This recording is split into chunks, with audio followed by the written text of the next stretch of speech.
दोस्त न रहा, क्या दोस्ती में दरार आ गई, क्या भारत और अमेरिका के रिश्तों में क्या कुछ दूरियां बढ़ रही हैं।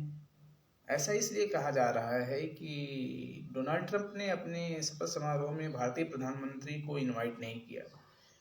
और अभी हाल ही में जयशंकर साहब अमेरिका गए हुए हैं थे। किस लिए गए हुए थे इसका जवाब तो विदेश मंत्री और विदेश मंत्रालय भारत सरकार दे सकती है, लेकिन क्या ऐसा ऐसा अगर कोई बातें हैं तो उसको सरकार को स्पष्ट करना चाहिए। और इनविटेशन तो नहीं मिला है। अभी हाल ही में कुछ पता चला है कि डोनाल्ड ट्रंप साहब ने अपने ट्विटर से भी मोदी जी को अनफॉलो किया। इसका मैं सत्यापन नहीं कर रहा हूँ इस बात का, लेकिन अगर डोनाल्ड ट्रंप साहब ऐसा कर रहे हैं तो निश्चित ही चिंताजनक है, क्योंकि डोनाल्ड ट्रंप से बहुत उम्मीदें हैं भारत को।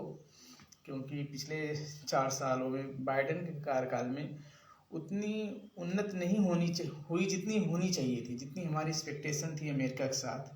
ये सच है कि भारत सरकार ने पिछले डोनाल्ड ट्रंप के समय कुछ जो वहाँ जाके मोदी जी ने प्रचार किया था, और गुजरात में जो उनका ट्रंप साहब का प्रचार हुआ, उससे अगर आप पर्सन टू पर्सन रिलेशन इतना ज़्यादा कर देते हैं और अपोजिशन की कोई व्यक्ति अगर किसी प्रेसिडेंट बन जाता है तो उससे हमारे रिश्ते प्रभावित होते हैं। तो जब उन्होंने हाउडी मोदी किया था और डोनाल्ड ट्रंप भारत आए थे, तो हम किसी व्यक्ति का प्रचार न करें, हम राष्ट्र का प्रचार करें। राष्ट्र की नेशन टू नेशन कनेक्ट होता है। पर्सनल अटैचमेंट एक अच्छी चीज़ है, लेकिन जब हम देखें कि अगर अपोजिशन शेख हसीना के लिए, आप देखिए शेख हसीना को हम लिए रहे, अब हमारे जो बांग्लादेश से हमारे तनाव हैं एक अलग लेवल पर हैं, क्योंकि हमने बांग्लादेश के जो रेस्ट ऑफ लीडर थे उनसे बात ही नहीं की, क्योंकि हम सिर्फ और सिर्फ शेख हसीना पे डिपेंडेंट थे। तो ये गलती जब ट्रंप साहब प्रेसिडेंट थे तो मोदी जी ने, मुझे लगता है कि किया था। मैंने कहा था कि क्योंकि उसका खामियाजा हमें बाइडेन के समय मिला। बाइडेन ने ये तो कहिए कि क्योंकि हमारे और अमेरिका के रिश्ते ऐसे हो चुके हैं कि हम एक दूसरे को छोड़ नहीं सकते, लेकिन हम उसको जिस मोमेंटम से आगे बढ़ाना चाहिए था शायद नहीं बढ़ा। तो क्या वर्तमान 2025 में ऐसा कुछ देखने को मिलेगा कि ट्रंप और मोदी जी की जो पुरानी दोस्ती है, यारी है, उसको और आगे ले जाएंगे, उस यारी से भारत के जो रिश्ते हैं और मजबूत करेंगे, या उसमें कुछ विराम लगेगा? क्या हमारे ऊपर टैरिफ बढ़ेगी? क्या हमारे ऊपर जो हम अमेरिका में अपनी चीज़ों को निर्यात करते हैं, एक्सपोर्ट करते हैं, उस पर टैरिफ लगेगी? क्योंकि हम अमेरिका से जो आयातित चीज़ें उस पर ज़्यादा टैरिफ लगाते हैं, तो क्या हमें टैरिफ देखने को मिलेगी? क्या हमारे जो वीज़ा, हमारे जो लोग अमेरिका जाते हैं उन पर जो वीज़ा की नीति है, क्या उसमें कुछ कठोरपन आएगा, या ट्रंप साहब कुछ रियायत देंगे? क्वाड में क्या होगा? इंडो पैसिफिक में क्या होगा? मिडिल ईस्ट एशिया जो है, जहाँ से हम सेंट्रल एशिया होते हुए यूरोप जाना चाहते हैं, उसमें भी हमें अमेरिका का साथ चाहिए। ऐसा नहीं है कि बिना अमेरिका के, हमें अमेरिका का साथ चाहिए, हमें रूस का भी साथ। क्या अमेरिका को ऐसा लगा कि जो हमारे अभी चीन के साथ कुछ मीटिंग्स हुई और रशिया हम गए, ब्रिक्स करेंसी की बात चल रही, क्या उससे डोनाल्ड ट्रंप कुछ आहत हैं? क्योंकि हर देश को अपनी नीतियां बनाने के लिए स्वतंत्र है। हर देश अपने नेशनल इंटरेस्ट को फुलफिल करेगा, चाहे अमेरिका हो चाहे भारत हो। अगर आप डॉलर को एज ए वेपन यूज करेंगे तो और जो देश हैं वो अल्टरनेटिव कुछ चीज़ सोचेंगे। अगर ब्रिक्स करेंसी आ रही है तो इसमें कोई बुराई नहीं। अगर इसको लेकर आप चिंतित हैं तो आपकी चिंता को, उसको भारत को कंसीडर नहीं करना चाहिए, लेकिन आप वैलिड ग्राउंड पे अगर कुछ जेन्युइन रीजन है तो उसको शेयर करें। और एस जयशंकर साहब क्यों गए इसका जवाब तो वही देंगे। और हमें ज़्यादा अमेरिका को लेकर बहुत ज़्यादा उत्साहित नहीं होना चाहिए, क्योंकि अमेरिका एक पूंजीवादी देश है। वो अपने इंटरेस्ट को देखता है, जहाँ उसके इंटरेस्ट हैं उसी से उसके रिश्ते हैं। इंटरेस्ट ख़त्म, रिश्ते ख़त्म। तो हमें अपने एक म्यूचुअल एक्सचेंज होगा, हम अपना उससे जो हमारे जो इंटरेस्ट हैं उसको हम पूरा करें, और अमेरिका जो है अगर हम कर पाएँ तो करें। क्वाड और इंडो पैसिफिक पे एक दूसरे की निर्भरता है, उसको हम फुलफिल करें। वो अगर चाहता है। एक चीज़ और जो मुझे लगा था, जो ईरान, हम अमेरिका के दबाव में ईरान से अपना हाथ खींच लिए थे पिछली बार, ऐसा इस बार ना करें कि हमें, क्योंकि ईरान हमारा एक बहुत ही महत्वपूर्ण साझेदार है। ईरान से हम एक तो हम तेल आयात करते हैं, तो ईरान से इंडिया की दूरी जो है बहुत कम है।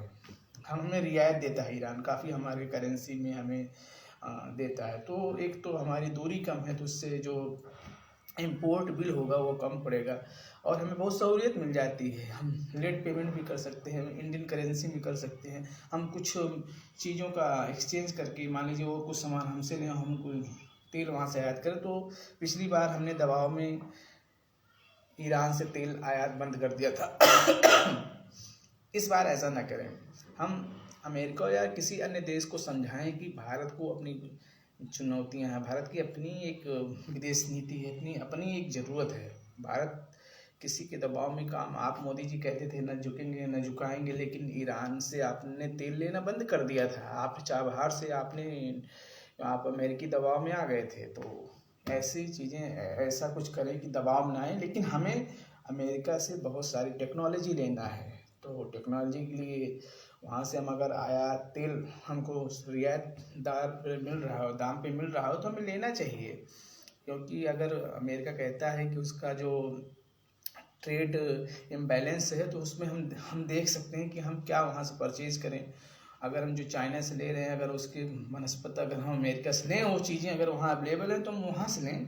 क्योंकि अगर वहाँ से ट्रेड डेफिसिट उस अमेरिका की ज़्यादा है, हमसे ज़्यादा है, तो उसको लेकर वो चिंतित है, तो बात करना चाहिए। लेकिन वर्तमान में जो सिचुएशन उभर कर आ रही वह चिंताजनक है कि अगर मोदी जी को इनविटेशन नहीं मिला, बड़ी बात अब इसको इतना बड़ा इशू बनाना नहीं चाहिए था। अगर इनविटेशन नहीं मिला, बहुत सारे रीजन होते हैं, सिक्योरिटी प्रोटोकॉल होता है और बहुत सारे, तो अगर नहीं हुआ तो नहीं हुआ, इसको कोई इतना बड़ा मुद्दा नहीं बनाना। अगर मुद्दा ने बनाया है तो फिर इंटरनल कुछ बातें हो रही होंगी, उस पर क्या होगा उसका जवाब सरकार देगी। जयशंकर साहब गए हैं तो देखते हैं क्या होता है। लेकिन हमें अमेरिका की ज़रूरत है और अमेरिका को भी हमारी ज़रूरत है। तो एक दूसरे के साथ मिलजुल कर देश और वैश्विक परिदृश्य में शांति कैसे आए, इसको देखना है। क्योंकि हम एक बड़े मैन पावर हैं, विश्व के सबसे बड़े लोकतंत्र हैं पॉपुलेशन वाइज, तो हमें अमेरिका की भी ज़रूरत है। क्योंकि उसके पास सबसे ज़्यादा टेक्नोलॉजी है, मनी है, कैपिटलिस्ट कंट्री है, पूंजीवादी देश है। तो हमसे वहाँ से इन्वेस्टमेंट भारत में लाना है, वहाँ से कंपनियाँ भारत में लाना है। तो हमें रिश्ते बना के रखना है, क्योंकि हमारे जो मैन्युफैक्चरिंग सेक्टर है वो काफ़ी पुअर है।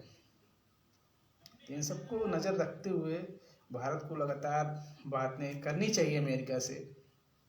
उम्मीद करते हैं जब ट्रंप साहब शपथ ले लेंगे, तब फिर हमारे जो कंसर्न है, जो हमारी चिंताएं हैं, उस पर अच्छे से ध्यान देंगे और भारत अमेरिकी रिश्ते को एक अलग लेवल पे ले जाएंगे।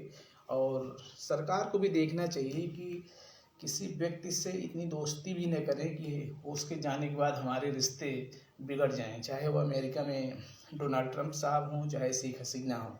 हमारे पास कोई बी प्लान नहीं था, म्यांमार में हमारे पास कोई बी प्लान नहीं था। तो हमें बी प्लान भी रखना चाहिए, क्योंकि हम एक देश हैं और देश की अपनी ज़रूरतें हैं। हमारे पर्सन टू पर्सन क्या अप्रोच है, क्या अंडरस्टैंडिंग है, ठीक है आपकी अंडरस्टैंडिंग है, उससे रिश्ते बेहतर थोड़ा मोमेंटम मिल जाता है। लेकिन क्योंकि एक विदेश में अंतर्राष्ट्रीय संबंधों में एक सिस्टम काम करता है, कूटनीति काम करती है और एक तरीके से काम होता है। वहाँ आप हमारे पास मतलब विपक्ष को भी हम कंसीडर करते रहें। ऐसा ना हो कि हम सिर्फ शेख हसीना को लेकर बैठे रहें, और शेख हसीना ने अच्छा काम किया, लेकिन आज जो वहाँ के चुनौतियां हैं उसके लिए हमें कुछ काम करना होगा।